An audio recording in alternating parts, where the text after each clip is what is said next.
Hello friends, welcome to defence matrix. तो ये चीज़ हम जानते हैं कि हमारी एयरफोर्स की जो बैकबोन है ये Su-30 MKI है, जो कि लोकली असेंबल्ड है। इनके कई पार्ट्स इंडिया में ही हम बनाते हैं, साथ ही साथ इनके कई स्पेयर्स को भी हम इंडिया में बना रहे हैं।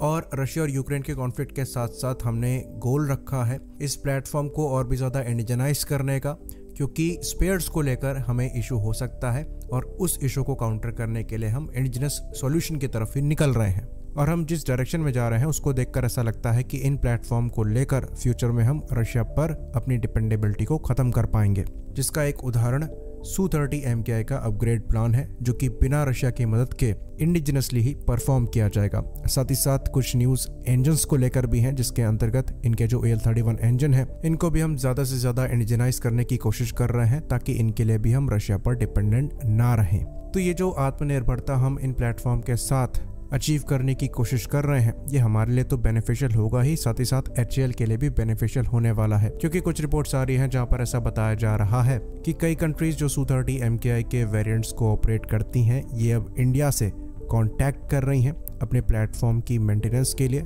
साथ ही साथ इवन अपग्रेड प्लान्स पर भी उनकी नज़र है, जो कि इंडिया द्वारा अपने Su-30 MKI के लिए बनाए जा रहे हैं। तो अभी फिलहाल के लिए अगर आप Su-30 के सबसे स्ट्रॉन्ग वेरिएंट को देखेंगे तो ये रशियन ही है, जो कि Su-30 SM-2 है, जो कि Su-30 SM पर एक अपग्रेड है जिसे रशिया ने खुद ही किया है। और इस अपग्रेड के दौरान रशिया ने अपने Su-30 SM को Su-35 के लेवल पर अपग्रेड किया है। चाहे यहाँ पर इंजन्स की बात करें जो कि AL-41 है, चाहे यहाँ पर रेडार की बात करें जो कि NO-35 इर्बिस है, जो कि स्ट्रॉन्गेस्ट PES से रेडार है जो Su-35 में लगा आता है। साथ ही साथ यहाँ पर नए वेपन्स को भी इंट्रोड्यूस किया गया है। तो रशियन अपग्रेड भी काफ़ी अट्रैक्टिव है, इंडिया के लिए भी ऑफर किया गया था, पर इंडिया ने रशियन अपग्रेड की तरफ कदम नहीं बढ़ाए। इसके पीछे रीज़न ये है कि इंडिया के पास जो इंफ्रास्ट्रक्चर है ये अब ऐसा डेवलप हो चुका है कि हम खुद ही कैपेबल हैं इससे बेटर प्लेटफॉर्म को अपग्रेड करने के लिए, क्योंकि हमारे द्वारा 5th जनरेशन प्लेटफॉर्म पर काम किया जा रहा है, जिसके लिए हम टेक्नोलॉजीज डेवलप कर रहे हैं और उन टेक्नोलॉजीज से हम डेरिवेटिव्स बना सकते हैं इन प्लेटफॉर्म्स में डालने के लिए और की कैपेबिलिटी को बढ़ाने के लिए। तो अगर अपग्रेड ऑप्शन की तरफ देखें तो इंडिया द्वारा जो अपग्रेड किया जाएगा ये एक्चुअली रशियन अपग्रेड से बेटर होगा। साथ ही साथ इंडिया द्वारा इंजन अपग्रेड नहीं किया जाएगा, जो कि कई कंट्रीज़ के लिए रेड फ्लैग है, क्योंकि जो इंजन अपग्रेड है ये अपग्रेड कॉस्ट को बढ़ा देता है। परफॉर्मेंस में स्लाइट इंप्रूवमेंट आपको ज़रूर मिलेगा, साथ ही साथ रिलायबिलिटी भी यहाँ पर थोड़ी बढ़ जाती है, पर ओवरऑल अपग्रेड में ये अच्छा खासा प्राइस ऐड करता है, जिसकी वजह से इंडिया द्वारा भी इंजन अपग्रेड को अवॉइड किया गया। उल्टा जो करंट इंजन है इसकी एफिशिएंसी को बढ़ाया जा रहा है और इसको और ज़्यादा इंडिजनाइज करने की कोशिश करी जा रही है। तो ये जो एफिशिएंसी इंक्रीज है और थोड़ा सर्विस लाइफ इम्प्रूवमेंट है, ये हम बाकी कंट्रीज को भी ऑफर कर सकते हैं। साथ ही साथ उनके इंजन्स के लिए स्पेयर्स भी हम अपनी ही कंट्री से ऑफर कर सकते हैं, क्योंकि फ़िलहाल के लिए रशिया इस हालत में नहीं है कि वो दूसरी कंट्रीज़ को इन प्लेटफॉर्म को सस्टेन कराने के लिए मदद कर सके। और बाकी सैंक्शंस के डर की वजह से भी रशिया को दूसरी कंट्रीज अवॉइड कर रही हैं और इंडिया की तरफ ही देख रही हैं। और बाकी इंडिया के पास एक्चुअली अपग्रेड पैकेज भी है। इंडिया द्वारा स्पेशल मिसाइल्स बनाई जा रही हैं Su-30 के लिए, चाहे हम बात करें रुद्रम एंटी रेडिएशन मिसाइल्स की या फिर बात करें ब्रह्मोस एंटी शिप मिसाइल्स की, जिनकी डिमांड एक्चुअली एक्सपोर्ट मार्केट में अच्छी खासी है।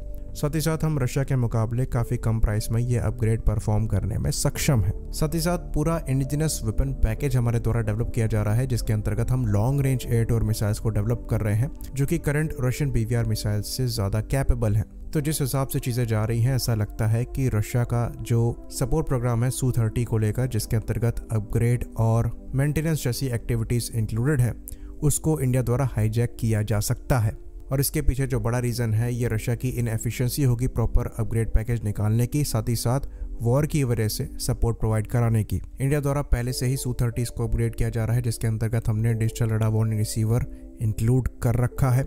साथ ही साथ जैमर्स जो हैं हम डेवलप कर रहे हैं इन प्लेटफॉर्म के लिए, और फ्यूचर में विरूपाक्ष रडार भी हमारे द्वारा इन प्लेटफॉर्म में लगाया जाएगा, जो कि थ्योरेटिकली ज़्यादा कैपेबल होना चाहिए रशियन NO-35 एयरबेस रडार से, जैसा कि Su-30 SM-2 अपग्रेड में लगा है। तो अच्छी खासी पॉसिबिलिटी एग्जिस्ट करती है कि मलेशिया जैसी कंट्रीज़, अल्जीरिया जैसी कंट्रीज़ और इवन अर्मीनिया भी हो सकता है फ्यूचर में अपने Su-30 SM के अपग्रेड के लिए इंडिया आए। साथ ही साथ इसकी भी पॉसिबिलिटी एग्जिस्ट करती है कि जो Su-30 MKI फैमिली के प्लेटफॉर्म नहीं है, खाली Su-30s हैं, उनको अपग्रेड करने के लिए भी कंट्रीज़ जो हैं इंडिया की तरफ आए, जिसके अंतर्गत वियतनाम हो सकती है, इंडोनेशिया, अंगोला, वेनेजुएला जैसी कंट्रीज इंडिया को अप्रोच कर सकती हैं अपने प्लेटफॉर्म के अपग्रेड को लेकर।